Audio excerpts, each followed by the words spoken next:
je tiens à vous remercier. Déjà, je remercie les organisateurs d'avoir pensé à faire du Cameroun, mon pays, un des 5 pays pilotes du projet de plateforme. Je pense que ce n'est pas une erreur parce que, justement, nous sommes dans la mouvance, n'est-ce pas, de faire de la diaspora, n'est-ce pas, l'un des piliers de notre développement. Parce qu'on a constaté, et c'est quelque chose de pratique, c'est un constat, ça sort, tout ça vient d'un constat, ce ne sont pas des théories.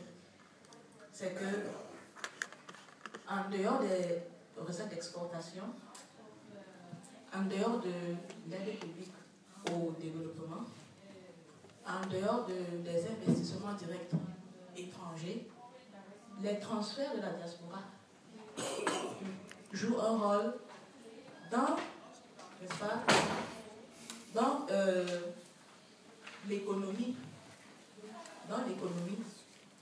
de notre pays, donc les recettes issues des transferts de la diaspora. Ce n'est pas quelque chose de... C'est pas une fiction, c'est la réalité, ce sont les statistiques. Ce que je peux dire ici maintenant que nous sommes à la fin du deuxième expert meeting, c'est que nous avons essayé au Cameroun déjà.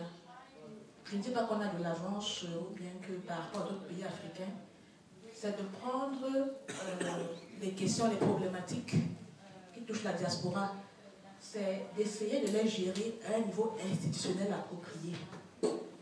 Parce qu'on a souvent l'impression on avait l'impression avant là, que, du moins au niveau du pays, que la diaspora n'avait pas un interlocuteur visible, un interlocuteur, c'est-à-dire,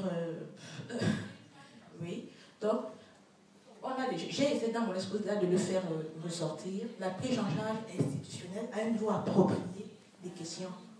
C'est déjà fait au niveau du pays.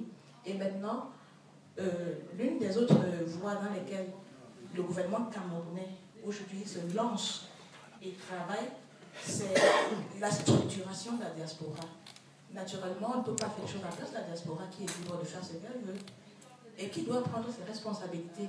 Mais naturellement, un soutien institutionnel de l'État est toujours le bienvenu pour la structurer et pour essayer, n'est-ce pas, d'avoir aussi, nous autres, un interlocuteur. Parce que tant que la diaspora est dispersée, tant que, n'est-ce pas, chacun, n'est-ce pas, essaye de faire ce qu'il... je veux dire, nous avons besoin d'un interlocuteur de la même manière que la diaspora a besoin de quelqu'un de l'autre côté au pays. Nous essayons de faire des progrès là-dessus.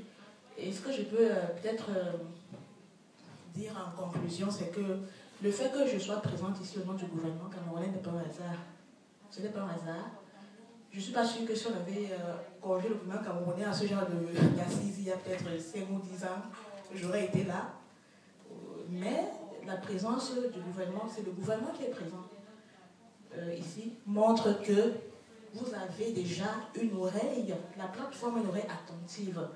Prenez des initiatives, soyez audacieux, parce que c'est la diaspora ici qui est en train de réfléchir. Nous sommes conviés pour le moment. Soyez audacieux, prenez des initiatives, rapprochez-vous des autorités. Les 5 pays pilotes, c'est bien, c'est bien, rapprochez-vous. Comme rapprochez-vous des autorités. Bref, soyez audacieux. Soyez audacieux, ne dites jamais, voilà, est-ce que ça va passer? Essayez déjà. Et je pense que le fait d'être présent ici montre qu'il y a de l'espoir, c'est prometteur. L'avenir est prometteur. C'est ce que je peux dire. Merci. Merci.